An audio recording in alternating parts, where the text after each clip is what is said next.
देखिए, बाजार में आज लगातार तीसरे दिन गिरावट देखने के लिए मिली है। कमजोर ग्लोबल संकेत और साथ ही एफआईआईज की ओर से हो रही लगातार बिकवाली से बाजार के जो सेंटीमेंट है वो नेगेटिव दिशा में जाते नजर आए। निफ्टी और सेंसेक्स ने शुरुआती बढ़त गंवा दी थी। निफ्टी दिन के ऊपरी स्तर से करीब 190 अंक लुढ़क गया। मिड कैप शेयरों में भारी गिरावट आज देखने के लिए मिली और Nifty mid cap select index 1.5% कमजोर होकर बंद हुआ है। ओवरऑल अगर बाजार की बात करें तो तीनों ही इंडेक्सेस लाल निशान में बंद होते नजर आए हैं और मिड कैप और स्मॉल कैप शेयरों में भी आज 0.5 से 1.5% की कमजोरी देखने के लिए मिली है। तो आखिर चारों तरफ जो कमजोरी रही उसके पीछे की वजह क्या रही, समझ लेते हैं जी बिजनेस के मैनेजिंग एडिटर अनिल सिंघवी से।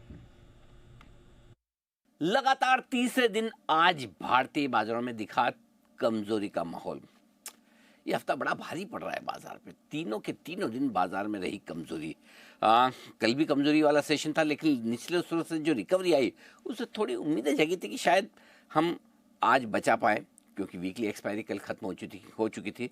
लेकिन आज शुरुआत से ही संकेत कमजोरी के थे। गिफ्ट निफ्टी सुबह से कमजोरी के संकेत दे रहा था। कल के सेशन में फिर से एफआईआईज की बिकवाली थोड़ी सी बढ़ती हुई दिखी है। हालांकि घरेलू फंड अपनी ताकत से खरीद रहे हैं। ग्लोबल मार्केट्स थोड़े से कमजोर मिले जुले हैं। अमेरिका में आज रात फेड की बैठक है, उसमें ब्याज दरों पर फैसला आना है। उससे पहले अमेरिकी बाजार दिशा दशा की तलाश में। लेकिन हम तो अपने ट्रिगर पर ही ट्रेड करते हुए दिख रहे हैं, जिसमें बाकी ट्रिगर्स में ऐसी कोई खास समस्या नहीं। लेकिन हाँ, एफआईआईज की बिकवाली है और थोड़ा सा मिड कैप स्मॉल कैप शेयरों को लेकर जो मूड बिगड़ा हुआ था वो अभी भी ठीक होने और सुधरने का नाम नहीं ले रहा है। आज भी शुरुआत हमने शांत की, थोड़ी कमजोरी के साथ फिर रिकवरी आई। 25,950 पर हम पहुंचे भी ऊपर की तरफ, जो कि कल के हाई से थोड़ा सा ऊपर निकले। लेकिन शुरुआती घंटे 1.5-2 घंटे की बढ़त हमने धीमे धीमे गंवा दी और दिन के निचले स्तरों के आसपास जाकर बंद हुए। सीधे 200 पॉइंट ऊपर से फिसल के 25,750 के आसपास, जो कि रहा नुकसान 80 अंकों का। राहत की बात यही कि कल के लो को हमने थोड़े से पॉइंट से तोड़ा नहीं, निफ्टी पर हायर हाई और हायर लो बनाया। एक तरह से आप अपने संतोष के लिए कह सकते हैं। लेकिन बैंक निफ्टी पर ऐसा नहीं था। हायर हाई तो जरूर बना, लेकिन कुछ एक पॉइंट से 25 पॉइंट से लोअर लो भी बना। ऊपर से बैंक निफ्टी भी लगभग आप देखिए 59,440 के आसपास का हाई बनाकर 58,850 के करीब नीचे पहुंचा, यानी कि 600 पॉइंट ऊपरी स्तरों से फिसला।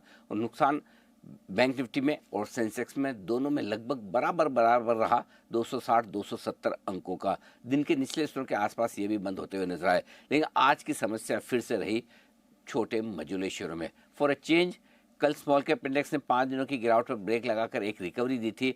आज वो भी कमजोर रहा, लगभग 0.5% के आसपास। लेकिन ज़्यादा गिरावट आज मिड कैप शेयरों में थी। करीबन 1.5% का बड़ा कट मिड कैप शेयरों में परेशान करने वाला था, क्योंकि कैपिटल मार्केट से जुड़े हुए कई सारे शेयर जैसे कि बीएसई वगैरह, फिर से केन्स आज 10% नीचे। ये कई सारे ऐसे शेयर थे, डिफेंस शेयर, जो कमज़ोर हुए। इनके चलते मिड कैप शेयरों में आज भारी गिरावट वाला मामला देखने को मिला। सो कुल मिलाकर बात साफ है, बाजार में कॉन्फिडेंस की कमी है, खरीदना कोई चाहता नहीं। और आज की जो क्लोजिंग थी निफ्टी की वो ज़्यादा परेशान करने वाली। बैंक निफ्टी तो अब भी अपने मजबूत क्लोजिंग लेवल 58,800 के ऊपर बना हुआ है। लेकिन निफ्टी पिछले 20 दिनों से जो बार 25,840 के आसपास मजबूत सपोर्ट ले रहा था क्लोजिंग बेसिस पे, और बार उसके ऊपर जाकर बंद होता है। पिछले एक महीने में 7 बार ऐसा किया था, लेकिन आज 8वीं बार निफ्टी ने दम तोड़ दिया और इस लेवल के काफ़ी नीचे जाकर आज क्लोजिंग दी। यानी कि एक नीचे का रास्ता निफ्टी में